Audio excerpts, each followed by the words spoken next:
Hi, good afternoon. We're here from the Minnesota Design Center to present Design for Community Regeneration. I'm Tim Griffin, and I'm a research fellow with the Design Center. And I'm Jonay Coleman-Brigham, and I'm also a senior research fellow at the Design Center. Obviously a long tradition of geodesign, but our experience goes back the last 4 or 5 years or so, visiting with Carl Steinitz, and then Tom Fisher, our director's involvement with the IGC project, and then a design studio that we taught applying the geodesign method and how we're going to take that forward. So what we're taking forward is this project called Design for Community Regeneration, and the purpose is to catalyze greater resilience and regeneration in cities across Minnesota, starting with a 3-year pilot. We work in 3 city clusters and focus on underutilized land to help communities address 21st century challenges by bringing an interdisciplinary team and a geodesign process as resources. Still in the hand sketch mode, the red star indicates where we are in the process, and we're happy to announce that the 3 partners for the community engagement pilot projects have just signed on and created an interesting cluster in northwest Minnesota. This is part of a 10-year idea that over time about 40 or 50 communities will be involved in the same methodology for comparison purposes. So our team, which is led by the Minnesota Design Center, is interdisciplinary. We're working with, for example, the Institute on the Environment, where we're working with scientists that study ecosystem services, other professionals that look at assessing the capacity of existing electric infrastructure for large-scale solar addition to the grid. And then we're working across other departments with professional organizations and with community representatives. In the overall conversation and our gatherings with a broadening working group, we're really looking at the idea of how we can shift from the sustainable targets that we have into this area of regenerative community design. So the shift to regenerative design is supported by the shift of geodesign in the way that it expands inclusion and participation of disciplines, of information systems, and of community members. And in terms of making systemic change, the great systems thinker Donella Meadows said, paradigms are the sources of systems. And so as a foundation of this project, we're really engaging our partners and our community members in thinking about what needs to change in the way we think about land use and participation to really make these leaps forward, not incrementally, but large leaps to 21st century design. Another of our research projects at the university with the American Institute of Architects Minnesota chapter is this notion of a 21st century development matrix. And what it really does is looks at making the shift beyond sustainable design to the regenerative area. It includes 7 performance areas, a development matrix that you can use in each of the communities, and case studies of communities that have to see where they show on this spectrum currently.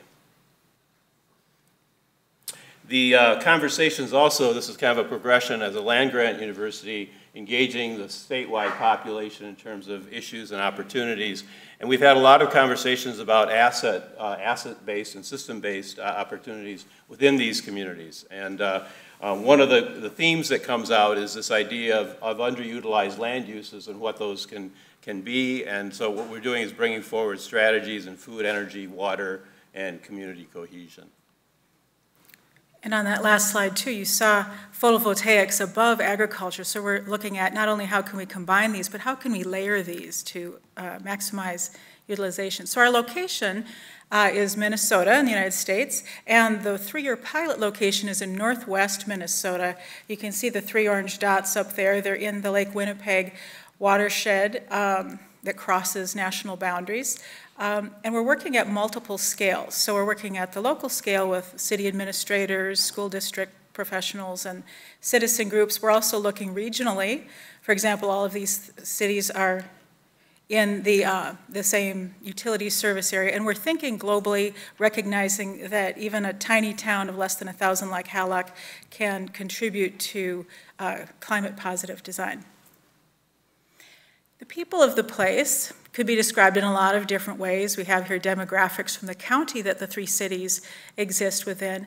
But also, if you look at their websites, you can see they each have their own personality. And we think one of the greatest assets of a community is its story, whether it's accurately told on the website or not. But how can we engage the community in who they imagine they are now and how they imagine they go into the future?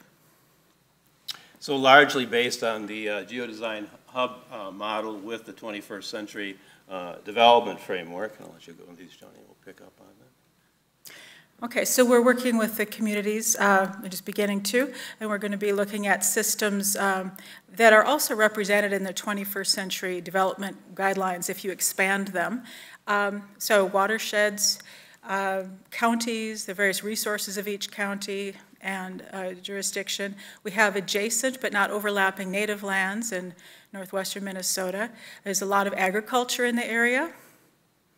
And they're in 3 different school districts, and 2 of the 3 at least have been consolidated as the population has declined.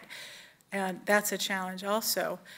Here's the electric infrastructure and transmission lines that we're working with Institute on the Environment to understand how much solar could go where, or other renewables. And we're looking at a number of dimensions of human health and well-being. I'm just going to go through a few slides quickly. These are taken from our design studio, but how this system kind of plays out and the process goes. First is the system menu put onto various computer devices to be used in community meetings. And not to dwell on this, but really the establishment of 4 different selections of those menus by different representative groups, existing residents, businesses, newcomers, et cetera, but the power of negotiating that down to 5 or 6 priorities. Then illustrating the projects as master plans and getting the community excited and prototyping them, and then moving forward from there. And so evaluation doesn't just happen at the end to see how well we achieve regenerative design. It's used formatively also throughout to assess design alternatives as the community. It's almost a gaming, right? How much can we generate our own energy and trade-offs and so forth? And we're looking at each community as well as the region. So we've accomplished quite a few steps. As I said, we're earlier in the process, but really, again, we're looking at this idea of developing a story about the community and bringing that forward and talking about the livability of these 3 communities initially in northwest Minnesota. Thank you. Thank you.